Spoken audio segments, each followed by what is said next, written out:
Здравствуйте, вы смотрите программу Freedom Life на информационном портале Gagauzy Media и слушайте нас на волнах Просто Радио.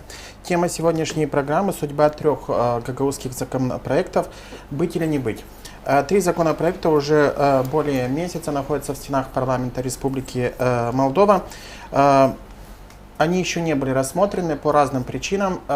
То правительство не давало, задержало заключение, то они рассматривались в профильных комиссиях парламента. Задержка рассмотрения этих законопроектов вызвала неоднозначную реакцию среди ряда депутатов Народного собрания Гагаузии. И в связи с этим была назначена специальная сессия Народного собрания, которая должна была состояться вчера, 10 июня. Но в этот же день руководство страны пригласило на консультации состав Народного собрания автономии. О том, к каким договоренностям пришло руководство парламента и, в частности, и президентура с депутатами Народного собрания, сегодня мы обсудим в нашей программе.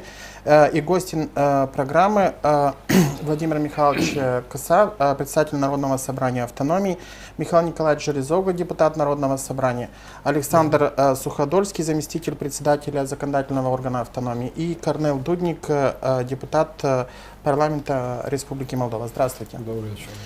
Добрый вечер. Владимир Михайлович, первый вопрос будет к вам. Вы вчера выезжали в Кишинев во главе с группой депутатов. О чем шел разговор и каковы были договоренности? Добрый вечер, уважаемые телезрители.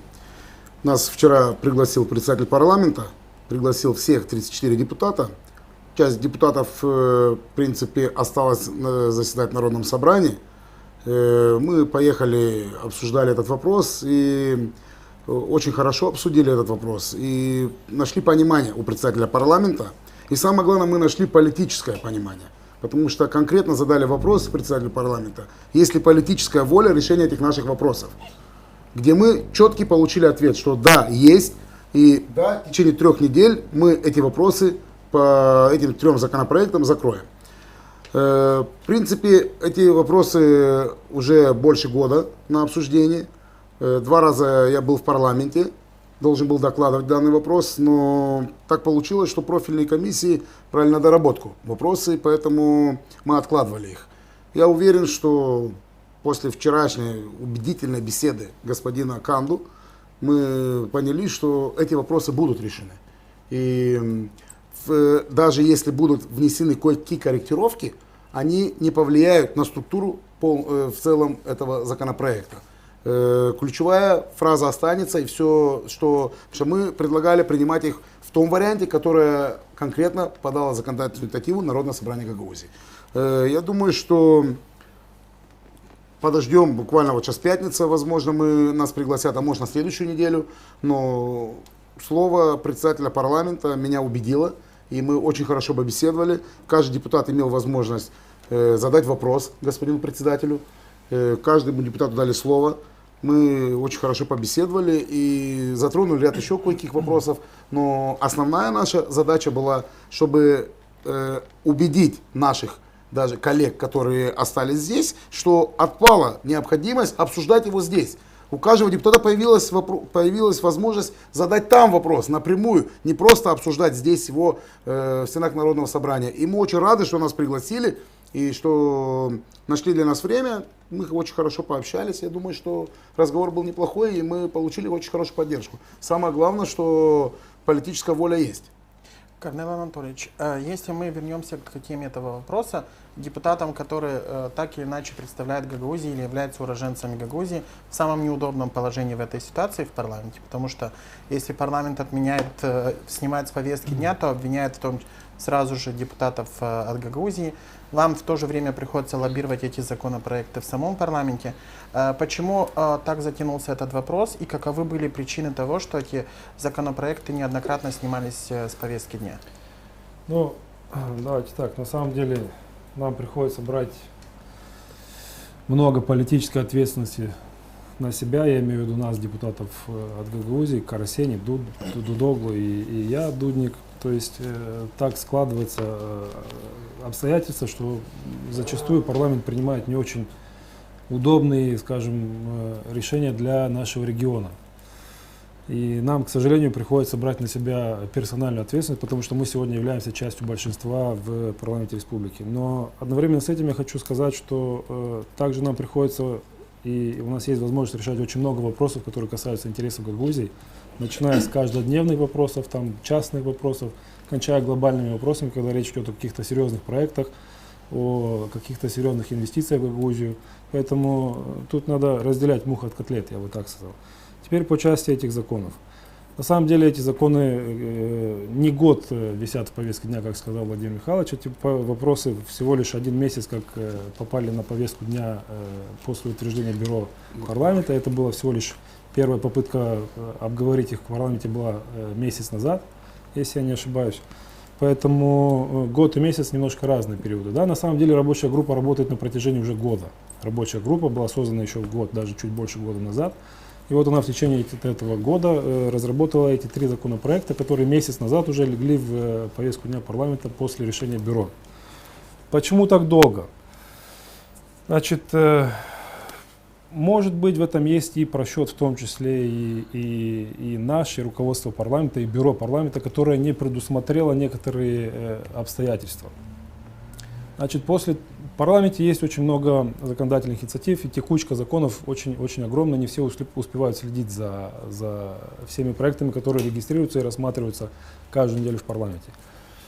На первоначальном этапе, когда вопрос обсуждался на бюро парламента, у членов бюро не было вообще никаких вопросов.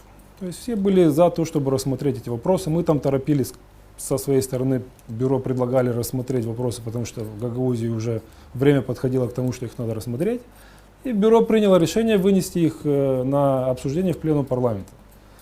На следующий день, уже когда вопросы были на повестке дня, там появились отдельные мнения отдельных депутатов. Это первое. Остановились на том, что не соблюдены все процедуры. Юридическая комиссия не является главным основным докладчиком по этому вопросу, но, как доложило управление юридическое, она должна быть содокладчиком по этому вопросу. Юридическая комиссия в экстренном порядке собирается, принимает свое решение, делает свой содоклад по всем этим 3 проектам закона. Первая проблема, с которой мы столкнулись. Вторая проблема. Из 57 членов парламентского большинства, как минимум 11 человек наотрез отказались голосовать за эти проекты законов, приводя как аргументы свои аргументы, то есть мотивируя своими какими-то аргументами. И вот мы, уже будучи, скажем так, на старте, были вынуждены пересмотреть решение о том, чтобы не провалить этот проект закона в парламенте, потому что если мы его провалили и за него не проголосовали бы, то по процедурам этот проект закона ушел бы еще как минимум на полгода позже, то есть в следующий раз его можно было рассматривать только через полгода. Начались переговоры с депутатами. Для нас, как для парламентского большинства, было очень важно, чтобы, и сегодня для нас важно, чтобы этот проект закона набрал как можно больше голосов в парламенте. А в идеале, чтобы за него проголосовал 101 депутат. Это вообще для нас было бы супер, потому что проект очень деликатный. Международное сообщество, наши международные партнеры, Гагаузия, горячий регион, наблюдает за всеми этими процессами. Поэтому закрыть этот вопрос в лучшем случае было бы 101 голосом в парламенте республики. Но учитывая, что там есть либералы, которые умрут, но не проголосуют за наши проекты, понимаем эти вещи. Но есть еще и члены парламентского большинства, группа, так называемая группа Гилецкого, у которой есть своя категоричная позиция по отношению к этим вопросам. Вот все это время, которое прошло с первого рассмотрения до сегодняшнего дня, мы потратили на то, чтобы убедить наших коллег в каких-то частных беседах, в официальных беседах, на встречах коалиции, альянсов, там все, что хотите. Все это время мы потратили на то, чтобы убедить наших коллег в том, что нету ничего страшного в этих законопроектах, и никаким последствиям для всей страны эти изменения и корректировки не приведут абсолютно. Я вам хочу сказать, что у коллег, которые имеют право голоса в парламенте, есть свои аргументы, и в какой-то степени, наверное, где-то их тоже можно понять. Гагаузия очень горячий регион. Нельзя забывать о том, что 90-е годы тут был совсем другой статус. После этого были заявления некоторых наших официальных лиц в Гагаузии, некоторых депутатов, которые напоминали европейским послам о том, что мы еще умеем воевать, я имею в виду нынешнего депутата Узуна, у нас еще есть оружие. Константинов, председатель, позволял себе не то чтобы несерьезно, безответственные заявления, когда говорил, что у нас тут еще если приедете к нам, там, к прокурорам каким-то обращался, к милиционерам, не помню, мы тут поставим барьеры, вы к нам не приедете. И вот все эти отдельные депутаты, которые сегодня должны проголосовать за то, чтобы полномочия Гагаузии увеличились, где-то в своем подсознании помнят все эти вещи. И когда с ними начинаешь частные беседы о том, что, ребята, ну что вы упираетесь, ну в конце концов, Гагаузия это не Приднестровье, не Чечня. Мы нормально, спокойно, мы доказали это в 1994 году, что мы можем спокойно разговаривать и договариваться. Но у этих людей, которые имеют право голоса сегодня в парламенте республики, есть свое твердое мнение, и они чувствуют риски, которые исходят из нашего региона. И вот это время нам пришлось потратить на то, чтобы переубедить некоторых из этих коллег. И вчера, когда спикер заявил о том, что политическая воля найдена, значит, он говорил о том, что вроде бы пришлось договориться, не пришлось, а удалось договориться с остальной частью парламентского большинства. И в ближайшее время эти проекты законов будут утверждены в парламенте так, как хочет этого весь регион, и мы с вами все здесь, в этой студии. Александр Анатольевич, вы вчера имели встречу с президентом, с вашим коллегой. Сегодня уже группа депутатов Народного собрания встречалась с президентом страны, господином Додоном. Какова позиция президентской администрации в этом вопросе? И наверняка я сегодня из прессы узнал о том, что на встрече присутствовала и глава фракции партии социалистов госпожа Гречанный. Какова будет позиция партии социалистов в парламенте при рассмотрении этих законопроектов? Добрый вечер, коллеги. Во-первых, хочется сказать о том, что на самом деле вчера и сегодня прошли ряд очень конструктивных и хороших положительных встреч и в администрации президента, и в парламенте Республики Молдова. В частности, говоря об администрации президента и позиции президента, президент всецело поддерживает позицию принятия данных законопроектов в парламенте Республики Молдова, причем в кратчайшие сроки до окончания весенне-летней сессии. Было приложено немало усилий президентом, в том числе и командой партии социалистов, фракцией партии социалистов в парламенте Республики Молдова. Не раз данные вопросы поднимались в стенах парламента нашими депутатами от фракции партии социалистов. У президента есть четкая позиция по данному вопросу. Еще одна очень, можно так сказать, что очень положительный месседж для нашего населения. Если данные три законопроекта не будут приняты до конца сессии парламентской, весенне-летней сессии, да, сегодня об этом заявил президент, то он готов участвовать во всех форматах, которые будут проходить в Гагаузии, собраний общих всех уровней, для того, чтобы в дальнейшем разработать стратегию и принять максимальные меры и шаги для того, чтобы эти законы были и приняты, и Гагаузия впредь была услышана. Данные три законопроекта, да, есть очень много нюансов, я с господином Дудником согласен. Они как год были зарегистрированы в парламенте, но очень, да, долгая прошла процедура всех этих законопроектов. Естественно, можно говорить о том, что кто-то как-то виноватых искать мы не хотим.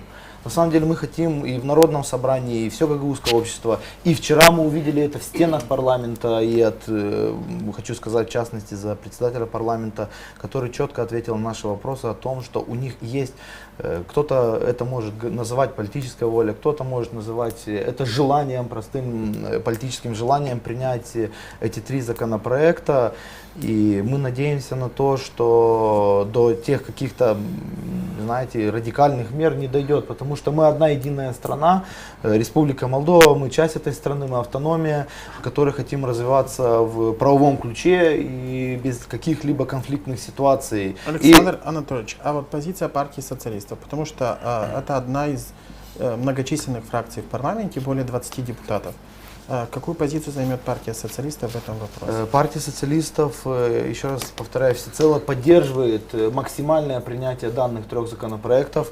На прошлых заседаниях парламента и были попытки поставить данный этот вопрос в рассмотрение в повестку дня, но из-за некоторых нюансов уже я в стенах парламента, какие происходят вещи, более мой коллега вам сможет пояснить.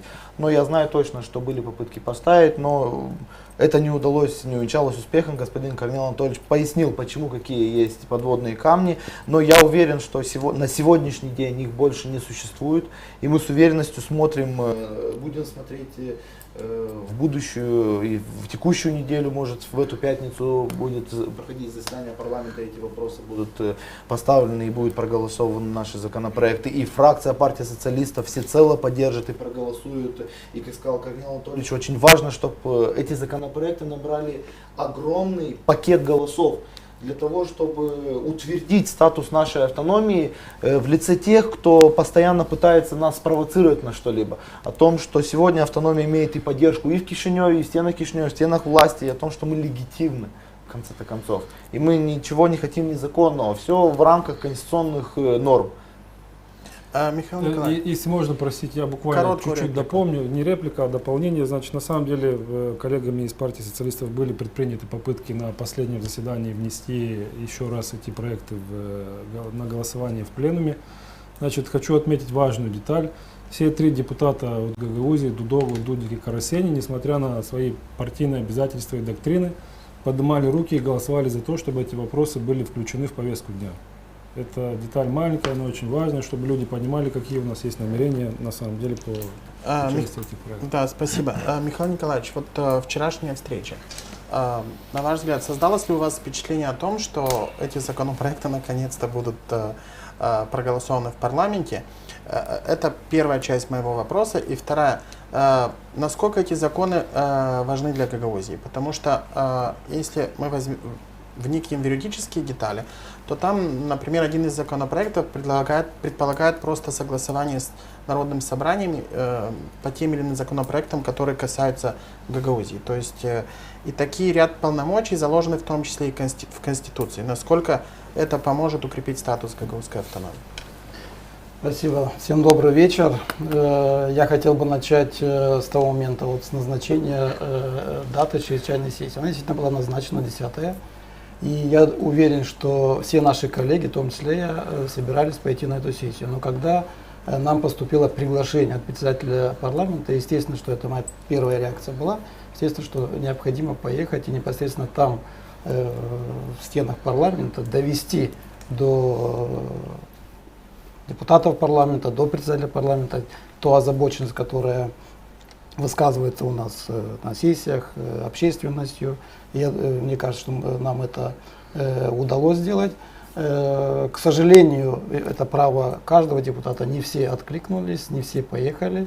Я думаю, что это право решать каждому депутату. Но я считаю, что мы должны были все как один быть там и доказывать свою правоту. Мои впечатления от этой встречи — это очень позитивные и оптимистичные.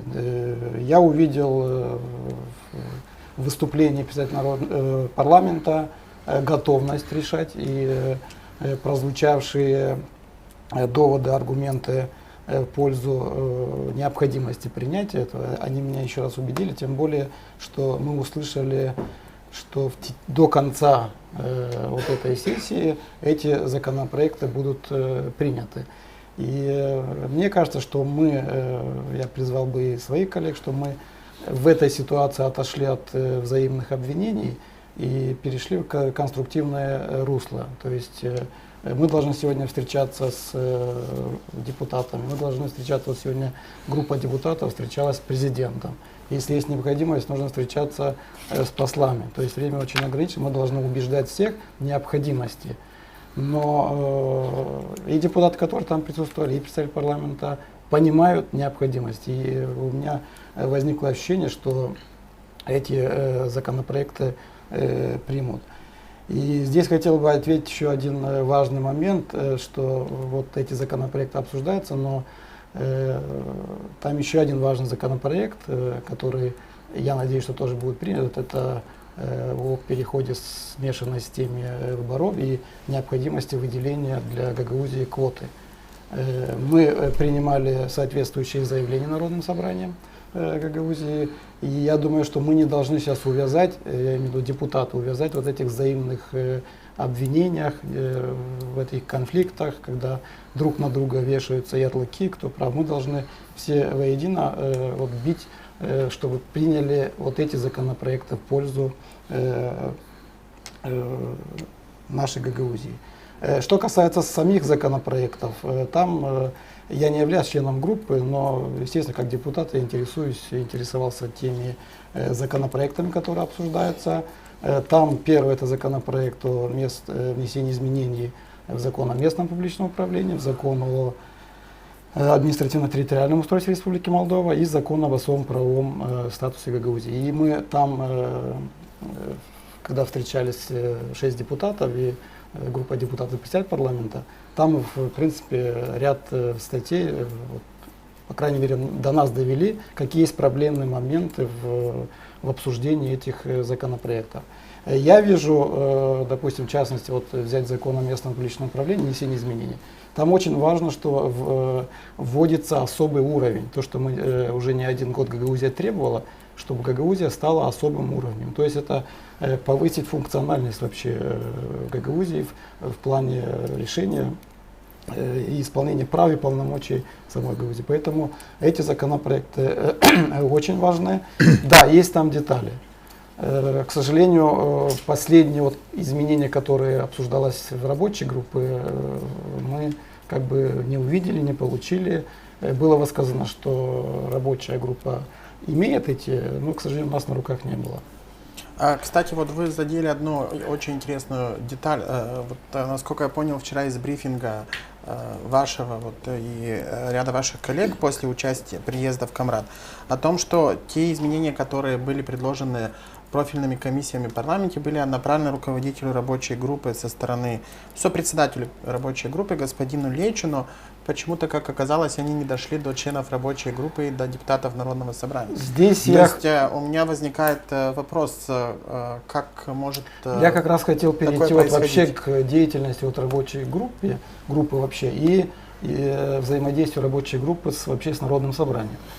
Когда создавалась рабочая группа, она еще была создана в конце... Простите, вы сказали рабочая группа и деятельность Народного собрания, такое ощущение, как будто это два разных органа. Вот я Хотя сейчас... рабочая группа состоит из членов депутатов правильно. Народного собрания. Рабочая группа это орган, который вот мы делегировали туда ряд депутатов, которые должны были вот, в принципе, наладить механизм взаимодействия между парламентом и Народным собранием. Рабочая группа, она очень важна, потому что она более мобильна, и понятно, что Народное собрание, оно ограничено регламентом, процедурами. Рабочая группа может в любой момент собраться и какие-то вопросы решать. Но в соответствии, вот статья 7 постановления, там указано, что рабочая группа должна каждые полгода информировать Народное собрание о своей деятельности. Я, например, не слышал. Я вот здесь отчета или какого-то выступления. И я здесь вижу как раз вот отсутствие вот такого более четкого взаимодействия между самой рабочей группой, депутатов, которые мы делегируем, и с Народным собранием.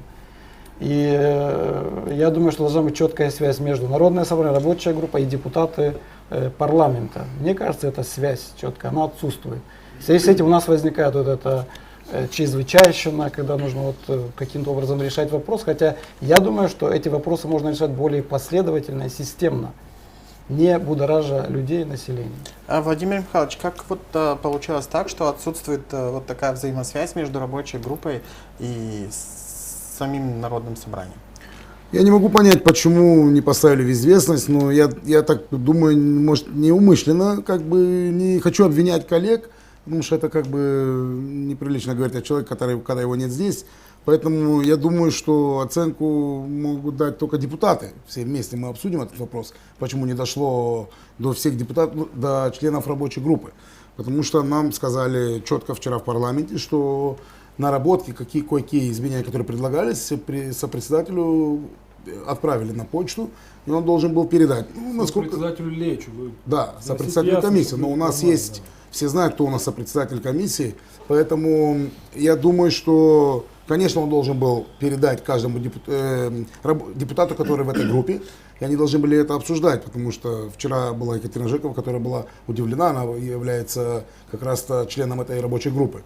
Ну, это уже, как говорят, они работали вчера, можно сказать, на камеру, И не могу сказать, ну, как бы обвинять их, потому что у него была возможность тоже поехать с нами в парламент. И у каждого Кстати, депутата Владимир зашли. Михайлович, вот Поэтому вопрос, я не хочу просто их вопрос в обвинять. прямом эфире. Да. Вчера на встрече присутствовало 6 депутатов Да. в парламенте, на встрече с президентом вчера присутствовали 2 депутата.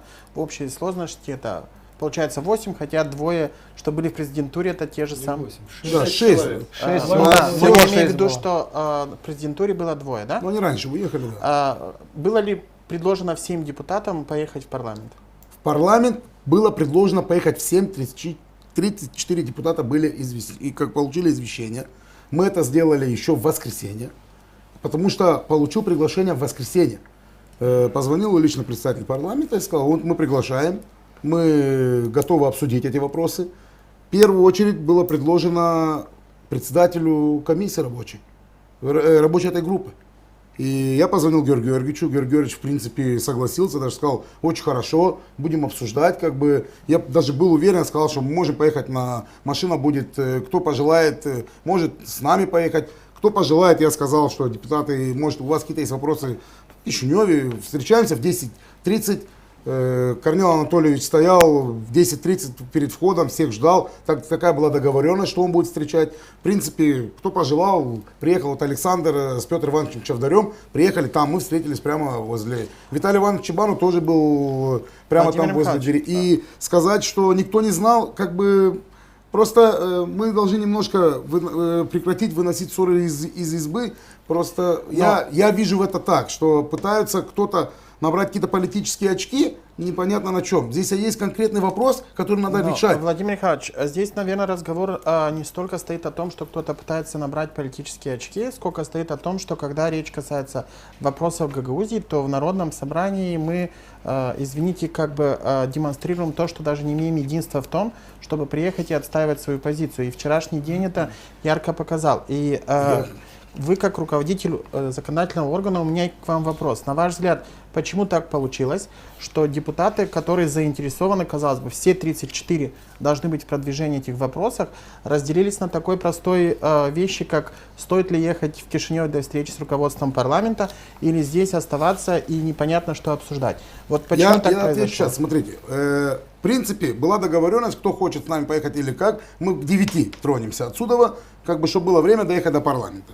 8:30 я смотрю, группа депутатов была, и начали, давайте зайдем в зал.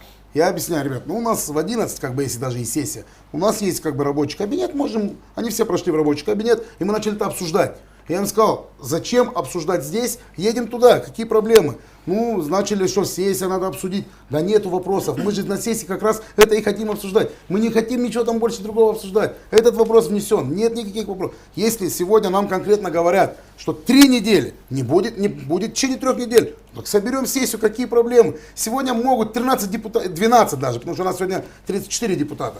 12 депутатов могут сегодня инициировать заседание. Председатель Народного собрания может инициировать заседание. Башкан Гагаузии может инициировать. В чем проблема? Я не вижу собираться сегодня или собраться через 3 недели. Вообще никакой не вижу проблемы. Владимир Михайлович, а не возник вопрос у господина Канду, почему не приехали все депутаты? Можно я отвечу? Да, пожалуйста. Да. Значит, на самом деле и у спикера, и у меня там, и у господина Витюка, вице-председателя парламента, которые там были, этот вопрос возник и по понятным причинам. Значит, давайте немножко разберем. Депутаты Народного собрания требуют у парламента, чтобы парламент принял какое-то решение. Да, вот глобально, если рассуждать. Назначают сессию для того, чтобы принять какое-то решение и требовать передать это решение в парламент. Парламент, пока получит это по процедурам, пройдет еще несколько дней.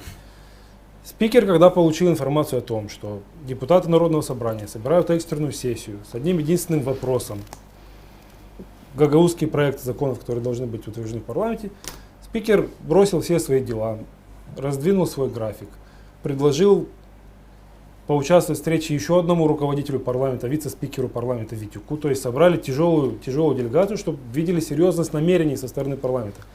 Связались с автономией и сказали, ребята, приезжайте к нам и сделайте свою сессию здесь. Возьмите всех депутатов, у нас есть маленький зал в парламенте, куда помещается там 70-50 человек, не знаю сколько. Соберите все депутаты, и это будет конструктивный диалог с каким-то результатом. В чем смысл собираться в 34 депутата и и устраивать между собойчики, и ничем не заканчивается это, и никакого смысла в этой дискуссии в итоге нету. Спикер все это взвесил и принял решение позвать себе в парламент всех депутатов, показать, что разговор ведется в стенах высшего законодательного органа республики, где простые там ля-ля тополя, извините за выражение, не проходят. В составе руководства парламента и всего состава Народного собрания принять какое-то решение, чтобы все своими ушами услышали, о чем идет речь. И, пожалуйста, проводите свое заседание выездное в стенах парламента. Законодательство, ни регламент местный, ни НСГ, ни наш регламент не запрещает эти вещи. Выездные заседания правительства много раз проводились здесь, на территории автономии, принимались решения на этих выездных. Вот теперь давайте зададимся вопросом, а что нужно тем депутатам, которые остались дома на самом деле? Принять решение, принять эти вопросы в парламенте, убедить парламент, что их надо принять? Или у депутатов, которые отказались от этой встречи, от этого конструктивного диалога, на самом деле есть какие-то другие цели и задачи? И теперь возвращаемся к господину Лейчу, который является сопредседателем. На тот момент, когда в Народном собрании принималось решение назначить экстренную сессию, в связи с тем, что парламент затягивает эти процедуры, у господина Лейчу в кармане лежал драфт, скажем так, то есть проект поправок, которые предлагает юридическая комиссия. Он его держит в кармане. В Народном собрании поднимается вопрос, вот затягивают, вот то, вот это, страсти накипают, гражданское общество возмущается. Господин Лейч, вместо того, чтобы вытащить и сказать, уважаемые господа, вот я получил от Крянга, председателя юридического управления парламента, я получил от него, это наброски, это не конечный вариант, маленьких поправочек, которые предлагают юридическое управление. Концепт остается тот же самый, в основной части проекта остаются те же. Но вот маленькие проекты, поправки, которые они предлагают. И господин Лейчу, как сопредседатель, как представитель, делегированный Народным собранием, должен был вытащить эти поправочки и сказать, вот господа. И господа бы ознакомились и приняли бы решение, что нету смысла назначать разного рода чрезвычайные сессии. Успокоилась бы общественность. И все бы, как минимум, с этими поправками ознакомились, убедились бы в том, что там нет ничего радикального и концепт не изменяется этих проектов. И на следующий день приехали бы уже с этими поправочками в парламент, ознакомлены, подготовлены, и сдвинули бы эту проблему с места. А господин Лейчу умышленно утаил. Это я вам скажу почему. Сегодня господин Лейчу негласно организовал в Гагаузии соревнования, кто больше любит Гагаузию, с прицелом на парламентские выборы 2019 года, 2018 года. И теперь он пытается доказать, что он самый большой патриот Гагаузии, создать вот это протестное движение, раскачать тут лодку, чтобы можно было залезть на гребень этой волны и кричать, что я самый большой патриот Гагаузии. Но это провокатор, это не патриот Гагаузии. Держать проекты в кармане, когда Гагаузия кипит, когда люди требуют этого, и держать эти проекты, умышленно утаивать от Гагаузии намерения парламента, это называется провокация, и это деструктивная деятельность по отношению к региону и неуважение ко всем депутатам Народного собрания. Можно я добавлю? Да, пожалуйста. Я хотел бы остановиться на том, как вы когда назначали сессию, как звучала сама сессия, название сессии. Значит, о рассмотрении законодательных инициатив Народного собрания Гагаузии, направленных парламенту Республики Молдова для рассмотрения. То есть эти законопроекты, которые мы направили, где не как парламент, и мы должны это обсуждать. И получив это приглашение, конечно, мы должны были поехать туда. В стенах Народного собрания убеждать друг друга в целесообразности принятия этих законопроектов нет никакого смысла, потому что мы все убеждены, все депутаты РЧТ убеждены в том, что эти законопроекты должны быть приняты. Поэтому, естественно, что я думаю, что 6 депутатов, которые приняли такое решение поехать туда, я думаю, что они правильно поступили со всех точек зрения. А если было бы представительство 34 депутатов, я думаю, что оно было бы более эффективно. И в этой ситуации я думаю, что руководство парламента, я думаю, что все-таки примет эти законопроекты, потому что, во-первых, это, я уже говорю, что это плод деятельности рабочей группы достаточно длительная, и, во-вторых, это позволит в дальнейшем деятельность рабочей группы возобновить и использовать, чтобы она была более эффективной. Кроме того, это доверие все-таки наше к руководству. Поэтому я уверен, что эти законопроекты, возможно, будут приняты. Я бы хотел в данном ключе добавить, я уверен, что все 34 депутата Народного собрания, естественно, желают принятия данных законопроектов в парламенте. И о том, что многие из них не побывали на данной встрече, это стечение множества обстоятельств. Ввиду того, что это было воскресенье, многих обзванивали, понедельник, да, многие не поехали я не хочу вдаваться в подробности, Может, кто-то не понял конечно. даже. Не хочу вдаваться в подробности, может быть, да, по каким-то там политическим мотивам. В целом, естественно, действию каждому депутату даст оценку народ. Тот, который его избирал, народ разберется в данной ситуации и увидит, что, исходя из вот данных встреч, кто-то искал поддержку в президентуре в лице, была инициатива у нас поехать к Игорю Николаевичу, огромное спасибо, он нас принял и заверил нас, что со своей стороны он сделает все возможное. В дальнейшем, буквально там в течение 2 часов мы встретились с председателем парламента, и опять же повторюсь, мы открыто ему заявили, что это необходимый момент для Гагаузии, и его нужно принимать и не затягивать даже с точки технической стороны. И мы увидели, что там готовы максимально короткий срок, даже все эти технические нормы увязать для того, чтобы принять данный законопроект. И я уверен, еще раз говорю, что не хочу искать виноватых, кто поехал, не поехал. Все 34 депутата, я согласен с вами, все 34 депутата желают для этого, чтобы законы были приняты.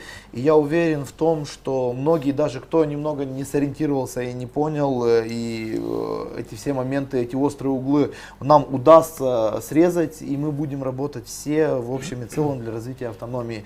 И в том числе и рабочая группа, и сопредседатель рабочей группы, и весь депутатский состав. Александр Я Анатольевич, прошу 2 прощения, секунды, тут вот одну маленькую реплику. На секундочку представьте себе, что не приехали бы эти 6 депутатов Народного собрания на эту встречу. Просто на секунду представьте, приходит руководство парламента, председатель, вице-председатель парламента, нет, и никого нет. Вот эти ребята тоже решили не приехать, а бойкотировать. Вы можете себе представить, какое сложится впечатление у парламента страны о депутатах Народного собрания? Кричат: давай, давай, собирают сессии, не знаю что. Руководство парламента приглашает, они не приехали. А что хотят эти люди тогда в конце концов? Александр Анатольевич, вот у нас в Гагаузии модно, вот если депутат там чем-то не согласен или имеет другую позицию, там инициируют какие-то процедуры отзыва и так далее. Ну, это сейчас модно вообще в последнее время. После вчерашней вашей встречи в президентуре и с руководством парламента не возникали у тех коллег, которые не поехали и сидели здесь, такие же обвинения, к примеру, в ваш адрес? Что вы там против интересов Гагаузии и что нужно отозвать, потому что вы не сорвали специальную сессию. Вы знаете, я вот у всех коллег, у которых есть желание в чем-то обвинить, вот я сейчас скажу в частности за себя, да, в чем-то обвинить меня лично, о том, что я сорвал специально, не специально, я готов их выслушать, они все знают мой номер телефона, могут со мной встретиться, да мы можем в рамках данной передачи поговорить с ними без проблем. И я лично объясню свою позицию, почему я был в Кишиневе в данный момент, и почему мы принимали участие в этих встречах, почему я был у господина президента, потом почему мы участвовали в встрече с председателем парламента. Не проблема. Лично мое мнение, то, что я увидел на самом деле ситуацию, что, давайте будем говорить честно и объективно, что, естественно, не собирался кворум. Многие депутаты, Сессии не было. да, сессии просто не было. Если бы я бы остался на заседании Народного собрания, да, плюс 1 человек, где было 12, там 11 человек, не решилась бы сессия бы не прошла. Так я лично для себя и не хочу говорить громких слов, там, да, для всего народа Гагаузии, я постарался вложить свой маленький кирпичик в это общее дело, да, поучаствовать в встрече с президентом. Я понимаю вашу дипломатичность, но мой вопрос был, есть ли обвинения со стороны ваших коллег, которые вчера в Камрате Мне никто не звонил. Мне никто не звонил в лицо, меня ни в чем не обвинял из депутатов. Я прошу прощения, никто в лицо мне не сказал, еще по телевидению никто официально не вышел и не сказал, я против депутата такого-то и считаю его, допустим, в частности, считаю его неправым. Пожалуйста, можем пообщаться на эту тему. Я скажу вам, что каждый депутат Народного собрания – это личность. Каждый депутат Народного собрания избран от округа. И за каждым депутатом Народного собрания стоят его избиратели. И сегодня оценку давать не должен депутат депутату. Ему может дать оценку только его избиратель. А у нас в последнее время вошло в моду кое-какие депутаты, которые, как сказал Корнел, я не хочу называть фамилии, которые пытаются на политической площадке и которые работают только на камеру, обвинить кого-то. Не надо обвинять никого. Какой я плохой, мне дадут оценку мои избиратели. Говори, какой ты хороший. Потому что у нас зачастую началось, этот сделал, то сделал, какие-то политические фракции, какие-то. Нет у нас фракций в Народном собрании. Если вы заметили, у нас голосуют в Народном собрании по разным вопросам разное количество депутатов. У нас нет такого, вот как большинство, к примеру, в парламенте, образно, я не хочу называть, точно, парламентское большинство имеет 53 голоса, к примеру. У нас есть вопрос 12, 18, 17, 19, 30. У нас нету фракций и не были образованы даже они. Поэтому, когда когда какие-то депутаты начинают обвинять кого-то, что вот, они там фракция большинства. Какого большинства? Большинство, в первую очередь, я подразумеваю, большинство, когда по какому-то конкретному вопросу создается большинство голосов. Если этот вопрос устраивает какого-то депутата, он за него руку поднимает. Если это не в его интересах населенного пункта, он начинает обсуждать. Поэтому сегодня обвинять и говорить, что кто-то Д'Артаньян, а кто-то нет, это неправильно. Владимир Михайлович, вот если вообще коснуться разговора, насколько было законно, согласно регламента, который действует сегодня, назначение этой чрезвычайной сессии, это первая часть моего вопроса. И было ли такое о том, что вчера заявлял господин Чимпаеш по поводу того, что вы лично сказали, что не будете проводить сессию, и, пожалуйста, соберите 24 голоса и отправляйте меня в отставку? Там чуть-чуть было по-другому. То есть как это вообще там чуть-чуть было по-другому? Они зашли, часть депутатов зашли в кабинет, мы обсуждали, и господин Лечу меня обвинил, почему я обзванивал депутатов. Я увидел в этом, в принципе, что, значит, как сказал Корнеил Анатольевич, значит, не надо было ехать в парламент, не надо было никому звонить. Я понимаю, воскресенье, кстати, я когда звонил, я всем, вот, кому я звонил лично, потому что я поручил секретаря обзвонить, кое-каких депутатов я лично обзванивал. Я всем говорил, извините, воскресенье, ну, у каждого свое личное время, как бы... В первую очередь я сказал, извините, я первый позвонил Георгию Георгиевичу Леичу, второй, кстати, был Чимпаеш Сергей Константинович. Я предложил им, давайте вы участники рабочей группы. Он же, обвиняя меня, что я не имел права звонить, он говорит, тогда ты должен уйти. Я ему ответил, если вы думаете, что должен уйти, наберите 24 голоса и снимайте. Вот и все.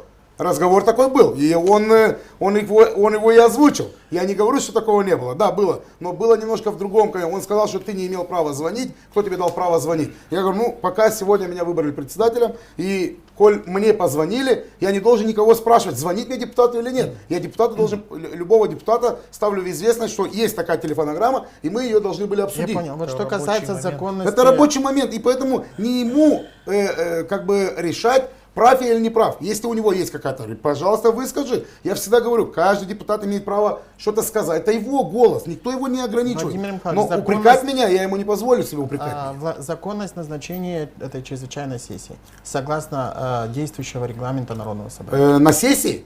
Да. Или то, что вчера произошло? Законно ли было то, что вчера назначение чрезвычайной сессии, и законно ли то, что вчера происходило? В принципе, вопрос был включен в повестку дня дополнительным. Его предложил Георгий Георгиевич Лейчу на обсуждение.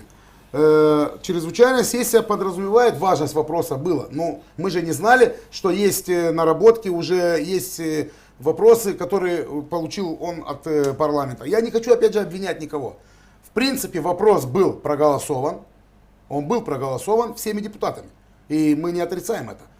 Мы бы собрались бы, если бы председатель парламента нас не пригласил, никто не отказывался идти на сессию. В чем проблема? Мы бы ее точно так же обсуждали бы там, на сессии. Этот вопрос как раз и у нас, у гагаузов, есть одна очень хорошая черта, когда, что касается гагаузии, мы все объединяемся, мы не смотрим. Но однако вчерашний пример показал, что это не работает. Ну вчера, я же вам объясняю, вчера был совсем другой пример. Кто-то для себя решил, что он лучше останется здесь и будет на камеру работать, потому что завтра-послезавтра будут выборы парламентские, а кто-то посчитал, что нужно решать вопросы Гагаузии и поехал в парламент. Опять же, я не говорю, что все, часть депутатов мне звонила, говорила, мы могли бы тоже приехать, ну раз вы уже едете, вы там разбираетесь, но они и на сессию не пришли. Значит, люди поняли, что мы раз поехали, мы делегировали, они тоже поняли, что мы идем решать вопрос. Мы не решали там вопрос тетя Маши какого-то или дядя Коля, мы решали вопросы конкретно наших жителей Гагаузии, которые сегодня есть. Мы не будем сегодня обсуждать эти вопросы без каких-либо обсуждений.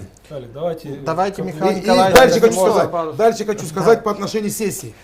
Вчера конкретно было, вот я сегодня, ко мне поступил документ, где есть 11 подписей. Вчера кворума не было. Я считаю, что сессия вчера была, не было кворума, и она просто, ее все, нет. Нелегитимна. Она нелегитимна, да. То, что они там обсуждали, каждый депутат имеет право, он площадка, они работали.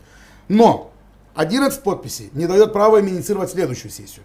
Почему? Потому что 1/3 должна быть, либо это должен быть председатель Народного собрания, либо это Башкан Гагаузий. Я не видел там 1/3, потому что у нас сегодня избрано 34 депутата, 11 подписей у меня есть, больше никто не дописан, но в принципе уже и подписывать этот документ, он уже зарегистрированный, могут только новый внести документ. Этот документ уже зарегистрированный. Там 11 подписей. Было бы 12, то это как раз получается 1/3. Я понимаю, что председатель, но регламент, пожалуйста. Я извиняюсь, Николаевич, я извиняюсь. На ваш пожалуйста. взгляд, почему этот вопрос вызвал раскол в депутатском корпусе?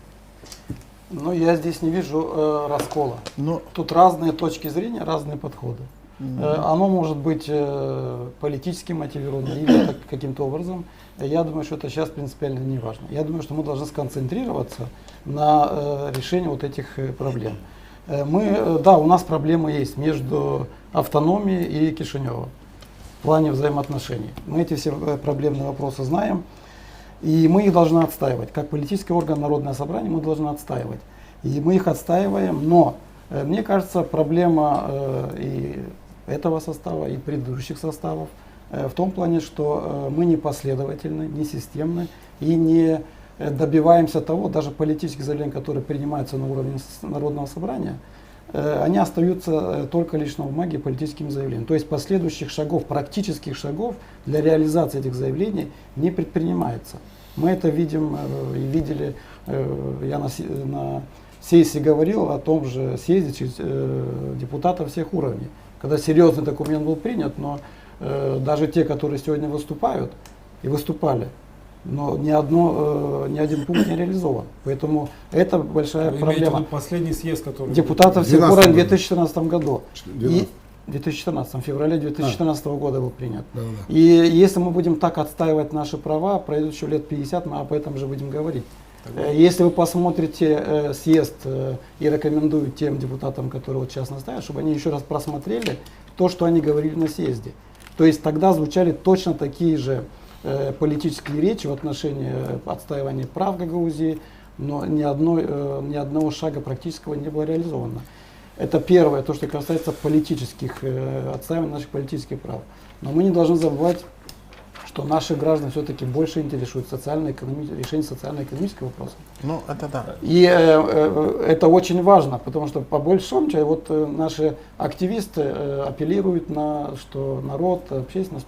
Но в этой связи вчера правительство приняло решение и одобрило финансирование 5000 евро в рамках европейской помощи 5 для миллионов. Гагаузии. 5 5 миллионов, миллионов, да. простите. То есть мы должны Очередные 5 миллионов евро. политически- То есть как бы как орган. речь о социально-экономическом развитии тоже... одновременно Да. развивать. Да, Корнел Анатольевич, пожалуйста. Большое спасибо за то, что даете мне возможность высказаться. Значит, Ну, как бы здесь есть 4 гостя в программе, поэтому я стараюсь для выскажу- всех представить. я выскажу возможность. свою личную позицию, во-первых, а во-вторых, позицию депутата, у которого есть доступ к информации более конфиденциального характера. Значит, почему так сильно настаивали на том, чтобы провести эту сессию? Почему столько было упорства и столько было давления? Значит, я считаю, что, как я уже сказал, за основной задачей для тех депутатов, которые настаивали на этом, не является утверждение этих законов в парламенте, а у них другие цели и задачи. Значит, по моей информации, на этой сессии должен был подняться вопрос о том, чтобы провести следующий этап, то есть созыв депутатов всех уровней. После этого, значит, следующий шаг на созыве депутатов всех уровней заявить о том, что Гагаузия будет проводить референдум, о том, что Гагаузия будет бойкотировать парламентские выборы, о том, что Гагаузия будет требовать конфедерации в нашем государстве. И вот все эти действия привели бы к тому, что лодка раскачивается, а в этот момент люди, у которых есть проблемы за плечами, возглавляют это протестное движение, и об их проблемах никто не замечает. Ведь если мы возьмем отдельных депутатов, таких как Чимпаеш, например, да? Чимпаеш уже 5 лет не может разобраться с налоговой службой, с прокуратурой, заплатил налоги, не заплатил, ему вменяют укрытие от налогов в особо крупном размере, речь идет о миллионах долларов. Он и в прошлом созыве кричал, что его кто-то заказывал, прикрываясь депутатским мандатом. В этом созыве кричит, что его кто-то... Вот таким людям, как Чимпаеш, сегодня удобно, чтобы в Гагаузии были темы, которые Корнел по Анатольевич, значимости... он после этой программы вызовет вас... Может, пускай да, не вызовет, переходит на поэтому- личность. Давайте я скажу свою позицию, Пожалуйста. потому что это касается интересов жителей Гагаузии.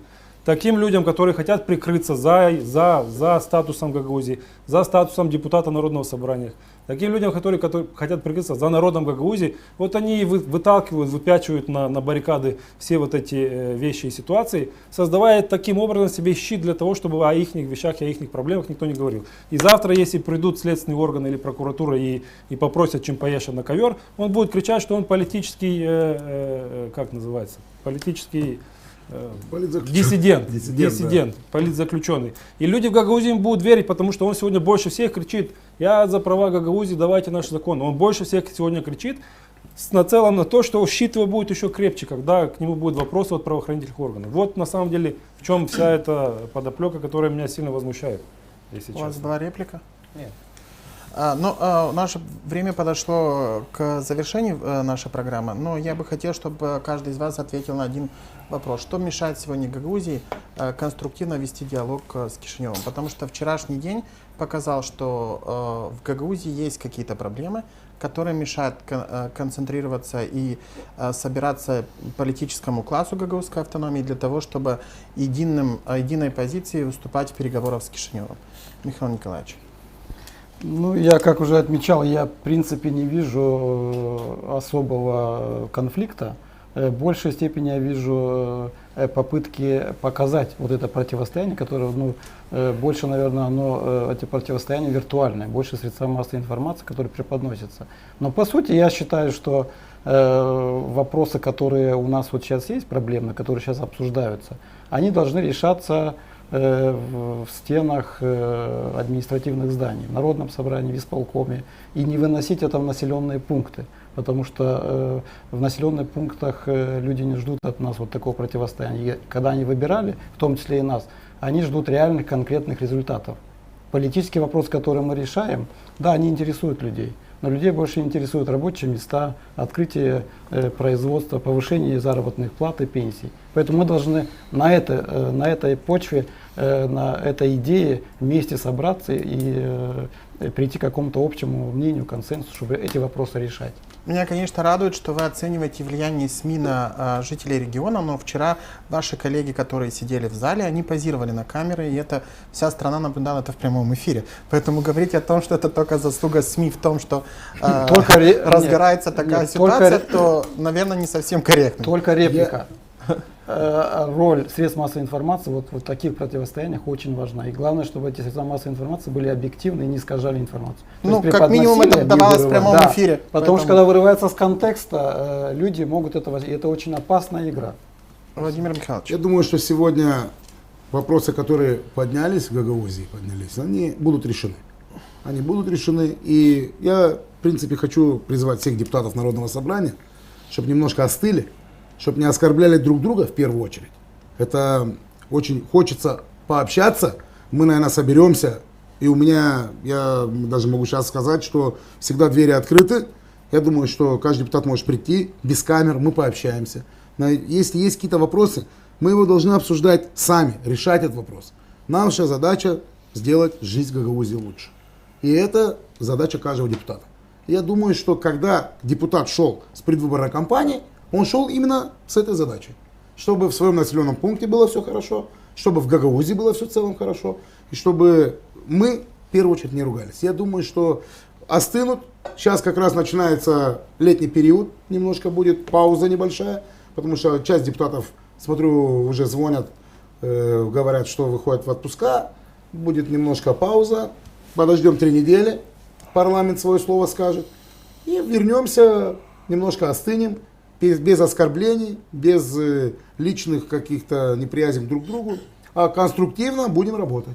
И я думаю, что иногда надо говорить и без камер. Как говорят, без камеры, без галстука. Ну, значит, наверное, вам есть что сказать. Значит, есть что сказать. Большое спасибо. Александр Анатольевич, ваше мнение? Ну, мое мнение, как государственника, я за целостность нашей страны, в целом за Республику Молдову, за развитие автономии в составе Республики Молдова.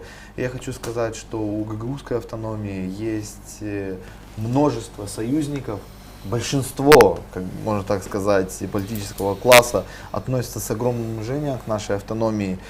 И в ключе ответа на ваш вопрос, того, что нам мешает, Я вам так хочу сказать, мешает иногда чисто человеческий фактор. Но я думаю, что большинство всегда, можно так сказать, берет свое, а большинство это те, кто с уважением относится к населению, в первую очередь гагаузской автономии, и не делит его на население Республики Молдова и отдельно вот гагаузы. Большинство политического класса есть и в президентуре, и в парламенте, которые не делят наше население и готовы сделать все для того, чтобы жизнь в автономии с каждым днем, как и в целом в стране, улучшалась.